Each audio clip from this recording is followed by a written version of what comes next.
दोस्तों सब्सक्राइब करें और इस बेल आइकन को दबाएं और पाएं वीडियो सबसे पहले। मैं भारत को भारतीयता की मान्यता के आधार पर फिर से खड़ा करना चाहता हूं, उस काम में लगा हूं। राजीव जी, आपके प्रथम सूत्र के अनुसार सोलार कुकर कितना उपयोगी है? हाँ, बहुत अच्छा सवाल है। मैं इंतजार कर रहा था कोई पूछे। देखिए, मेरे प्रथम सूत्र के अनुसार सोलर कुकर सबसे ज्यादा उपयोगी है। अब सोलर कुकर एक ऐसी अद्भुत चीज बनी है या बनाई गई है जिसमें सूर्य का प्रकाश सबसे ज्यादा, तो सोलर कुकर का खाना बहुत अच्छा। लेकिन कौन सा सोलर कुकर? देखिए, एक सोलर कुकर ऐसा आता है जिसमें डब्बे को बंद करके खाना बनाने के लिए रखते हैं ना, वो सब एल्यूमिनियम के डब्बे हैं। एल्यूमिनियम के वेसल जब तक है तब तक ये सोलर कुकर का खाना जहर है। लेकिन सिद्धांत रूप में सोलर कुकर भारत के हिसाब से सबसे अच्छी टेक्नोलॉजी है। तो आप बोलेंगे फिर कोई वेसल बदल के उसमें रखिए। तो जैसे ही सोलर कुकर में वेसल आ जाए पीतल के, कांसे के, आप उनका जरूर इस्तेमाल करिए। वो विज्ञान के हिसाब से, भागवत के हिसाब से सबसे उत्तम है। मेरी एक विनती है, आप मुझे सर मत कहिए, या तो भाई कहिए, राजीव भाई कहिए, कुछ भी कहिए, सर मत कहिए। आदरणीय राजीव भाई, आपके दूसरे सूत्र के हिसाब से 48 मिनट में खाना खा लेना चाहिए, पर जो बच्चे स्कूल सुबह चले जाते हैं और शाम को घर आते हैं उनका हम क्या बहुत करें? अच्छा, उसके लिए मैं एक विकल्प बताता हूं। जो बच्चे आपके सुबह सुबह स्कूल चले जाते हैं, कि बच्चों को खाना खिला के स्कूल भेजिए। आप बोलेंगे जी खाते नहीं है, मैं आपको इसका तरीका बता देता हूं कैसे खाएंगे वो खाना। हमारे शरीर की अपनी एक साइकिल है, और वो साइकिल ये है कि कोई भी खाना खाएं तो उसके 8 घंटे के बाद ही भूख लगेगी आपको। तो एक रात पहले का खाना उनको उस समय खिला दीजिए कि सुबह तक 8 घंटे पूरे हो जाए। माने अगले दिन शाम को ही खाना खिला दीजिए, रात को मत खिलाइए। शाम को 6 बजे तक अगर आपने खाना खिला दिया, 6 बजे तक, तो 8-9 बजे तक सोने की नींद उनको आई जाएगी। क्योंकि 1.5 घंटे के बाद जैसे ही खाना पच के रस में बदलता है, बॉडी का ब्लड प्रेशर अपने आप बढ़ना शुरू कर देता है, और ब्लड प्रेशर बढ़े तो नींद आनी ही है, रुक नहीं पाएंगे आप। तो शाम का खाना 6 बजे उनको खिला दीजिए, 8 बजे तक नींद आ जाएगी, और 6 बजे से 8 घंटा गिनेंगे तो सवेरे 4-5 बजे तक वो पूरा हो जाएगा। तो 4-5 बजे के आसपास जब वो सोकर उठेंगे तो इतनी तेज भूख लगी होगी कि आप रोटी दाल चावल खिला दो, वो खा के चले जाएंगे।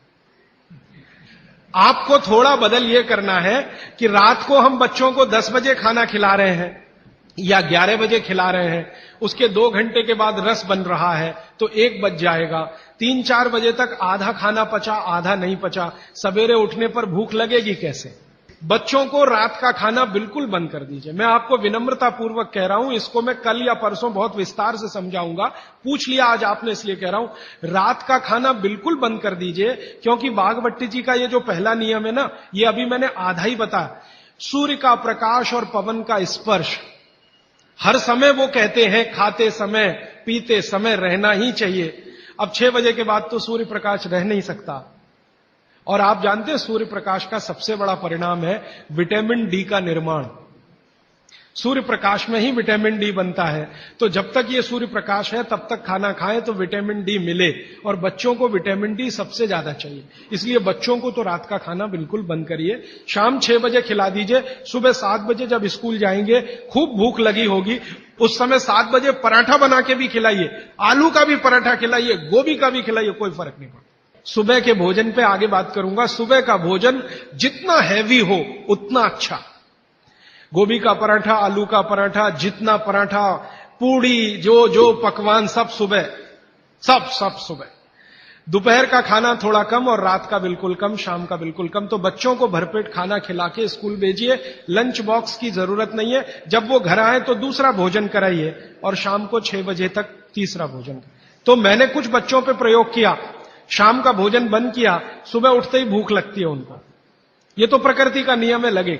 सारे जानवर, सारे पक्षी उठते ही खाना खाते हैं। आप देखो, चिड़िया है सुबह सुबह खाने पे लग जाएगी, गाय बैल भैंस बकरी सब सुबह खाने पे लग जाएगी, क्योंकि वो शाम को सूर्य के बाद खाना नहीं खाते। कोई गाय रात को खाना नहीं खाती, खिला के देख लो, जर्सी गाय को छोड़कर। जर्सी भारत की नहीं है, इसलिए उसको भारत का पता भी नहीं है, वो रात को 2 बजे भी खा लेगी। लेकिन भारत की कोई भी गाय, भारतीय नस्ल की गाय 6 बजे के बाद खाना नहीं खाएगी। तो भारत की तासीर ऐसी है इस तासीर को ध्यान में रखकर रात का खाना जल्दी करिए, सुबह भरपूर भूख लगेगी। और निवेदन इतना ही है कि खाली पेट बच्चों को कभी स्कूल मत भेजिए, खाली पेट तो कभी मत भेजिए। आपने कह दिया जी दूध पी के गया, दूध पी के गया माने एक तरह से खाली पेट, सॉलिड कुछ नहीं है। सॉलिड सुबह सुबह शरीर में जाना बहुत ही आवश्यक है, अगर भविष्य में आप उसको एसिडिटी, अल्सर, पेप्टिक अल्सर से बचाना चाहते हैं तो। हमारे चिंतकों ने कहा है, हमारे बुजुर्गों ने कहा, हमारे इतिहासकारों ने कहा है कि परिवर्तन ही जीवन है। तो क्या सारे परिवर्तन बेमानी है?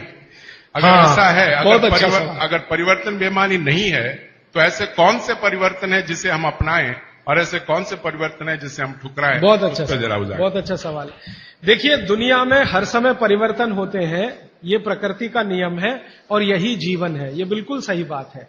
लेकिन हमें ध्यान ये देना है कि कौन से परिवर्तन हमारे अनुकूल है और प्रतिकूल है, बस इतना ध्यान देना है। अब इस बात को भागवत जी कहते हैं एक सूत्र में, अब आपने पूछ लिया तो वो सूत्र भी वो ये कहते हैं कि जिस आबो हवा और परिस्थिति में आप रहते हैं उसमें रहते हुए जो परिवर्तन होगा वो आपके अनुकूल है, और जो आबो हवा और परिस्थिति में आप नहीं रहते हैं वहां जो परिवर्तन होगा और आप उसको धारण करेंगे वो आपके प्रतिकूल है। अब मैं इसको और स्पष्ट करता हूं। यूरोप और अमेरिका में पिछले 100 साल में जितनी रिसर्च हुई वो उनके लिए बहुत अनुकूल है। उनके लिए रेफ्रिजरेटर यूरोपियन लोगों के लिए बहुत काम की चीज है। जब मैं ये भाषण जर्मनी में दूंगा तो उल्टा ही बताऊंगा उनको, मैं कहूंगा जरूर रेफ्रिजरेटर लाओ, माइक्रोवेव ओवन भी रखो। उनके लिए बहुत अनुकूल है क्योंकि उनकी कंडीशन में वो परिवर्तन हुआ है। हमारी कंडीशन में जो हम परिवर्तन करेंगे वो हमारे लिए अनुकूल होगा। अब जैसे मैं आपको उदाहरण दूं, चक्की है, चक्की, तो चक्की में एक परिवर्तन आज हुआ है, पहले वो नहीं था, आज हुआ है। हमने चक्की में बियरिंग लगा दिया है। पहले चक्की में बियरिंग नहीं होता था, खाली वो एक ऐसा लोहे का वो डंडी होता था और उसके चारों तरफ हम उसको चाक को घुमाते थे, बीच में लकड़ी का एक उसमें वो लगाते थे। वो लकड़ी का हमने निकाल के उसमें बियरिंग लगा दिया, ये भी परिवर्तन हुआ, ये हमारे अनुकूल बैठता है। क्योंकि बियरिंग लगने के बाद उसका जो फ्रिक्शन है वो कम हुआ, और फ्रिक्शन कम हुआ तो हम कम श्रम में ज्यादा उत्पादन ले सकते हैं। श्रम तो हो ही रहा है, लेकिन जितने श्रम में हम पहले 1 किलो आटा लेते थे उतने ही श्रम में अब 3 किलो आटा मिल रहा है। ये भी परिवर्तन है, लेकिन ये हमारे अनुकूल है। इसी तरह से और एक उदाहरण दो, हमारे कुछ कार्यकर्ता हैं पूना में, उन्होंने बैलगाड़ी के पहिए में भी बियरिंग लगा दिया।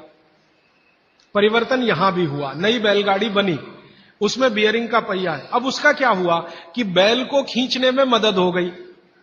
पहले बैल 1 टन अनाज लेके जाता था, अब बियरिंग लगी हुई बैलगाड़ी में वही बैल 3 टन लेके जाता है और बिना थके हुए। तो ये भी परिवर्तन है। जी, ये बच्चा पूछ रहा है, हाँ पूछो। इलेक्ट्रिक गैस को यूज करना कि नहीं? ज्यादा अच्छा नहीं है, लेकिन मजबूरी हो तो ठीक है। अगर आपके पास उसका कोई विकल्प नहीं है तो जरूर इस्तेमाल कर लीजिए, लेकिन अगर विकल्प है, भारत में तो है, ये मैं जानता हूं, इसलिए ज्यादा अच्छा नहीं है। डी, आबो हवा से जुड़ा हुआ एक सवाल है। जैसे राजस्थान में गेहूं की बहुतायत होती है और यहाँ पे चावल की होती है। हाँ। यहाँ पे चावल के खाने के आइटम ज्यादा हो, तो क्या ये सही होगा कि यहाँ चावल का, हम खाने में चावल का उपयोग ज्यादा करें? बिल्कुल सही होगा। आप इस समय चेन्नई में रहते हैं, तमिलनाडु और पूरा एरिया चावल के लिए मशहूर है, तो आप चावल ही ज्यादा खाइए। और इसको ज्यादा आगे बात गहरी बता देता हूं। यहां की जो मिट्टी है, तमिलनाडु की खेतों की मिट्टी और राजस्थान की जो मिट्टी है, उसमें जमीन आसमान का अंतर है। यहां की मिट्टी आप अगर देखोगे तो वो ऐसी है जो पानी को ज्यादा देर पकड़ के रखेगी, और राजस्थान की मिट्टी रेतीली है जिसमें पानी टिकेगा नहीं। ये भगवान ने अच्छे से बनाया है। राजस्थान के लोग जहां रहते हैं, जिस तापमान में रहते हैं, जिस आबो हवा में रहते हैं, उनको शरीर में कुछ ऐसे केमिकल ज्यादा चाहिए, तो वो उस मिट्टी में ही है जो रेतीली है। आप जहां रहते हैं, यहां की आबो हवा, तापमान राजस्थान से भिन्न है, ह्यूमिडिटी ज्यादा है, तो आपको वो केमिकल नहीं चाहिए, तो भगवान ने ऐसी मिट्टी बनाई। तो यहां की मिट्टी से जो चावल पैदा हो रहा है वो आप ज्यादा ही खाइए। गेहूं राजस्थान से लाकर खाने की कोशिश मत करिए। माने आप अगर ये कोशिश करेंगे तो तकलीफ आपको आने वाली है। इसलिए आबो हवा का ध्यान रखिए। चावल के प्रिपरेशन यहां ज्यादा है, वो आप ज्यादा खाइए। अब समस्या आपके साथ ये है कि आप राजस्थान से आ तो गए, राजस्थान छूटा नहीं आपसे। वो छूटता नहीं है, समस्या वहां आती। हम बिहार से आ गए तो सिर्फ स्थान परिवर्तन हुआ, मन परिवर्तन नहीं हुआ। मन अभी भी है राजस्थान में। माने मैं इसको ऐसे कहना चाहता हूं कि अनुकूल परिस्थिति हो गई तो आप वापस राजस्थान चले ही जाएंगे, क्योंकि मन नहीं छूटा। आपका मन नहीं छूटा है, इसलिए आपका स्वाद भी नहीं छूटा। ये सब मन का खेल है।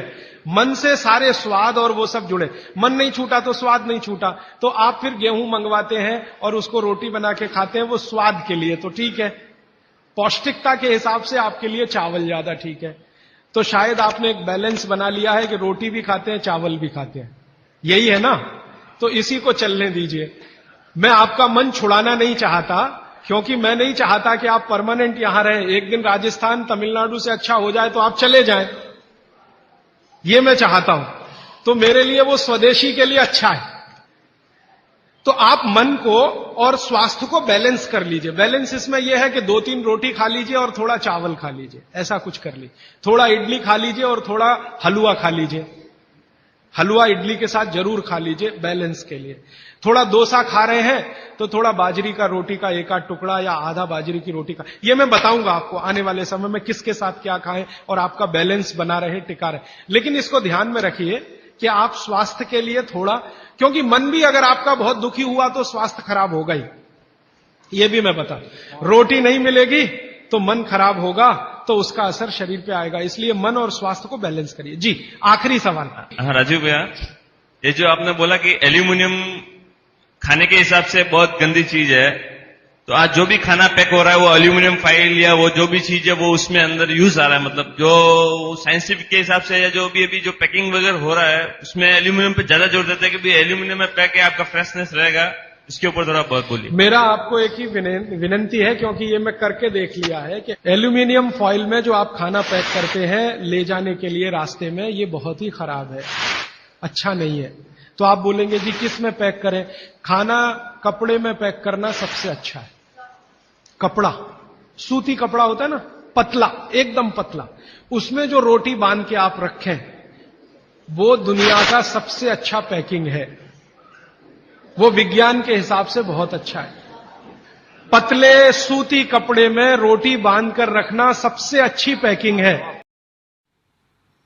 दोस्तों सबसे पहले तो चैनल सब्सक्राइब करें, फिर लाइक, कमेंट और शेयर करें। और हाँ, हमारा एंड्रॉयड ऐप डाउनलोड करना ना भूलें।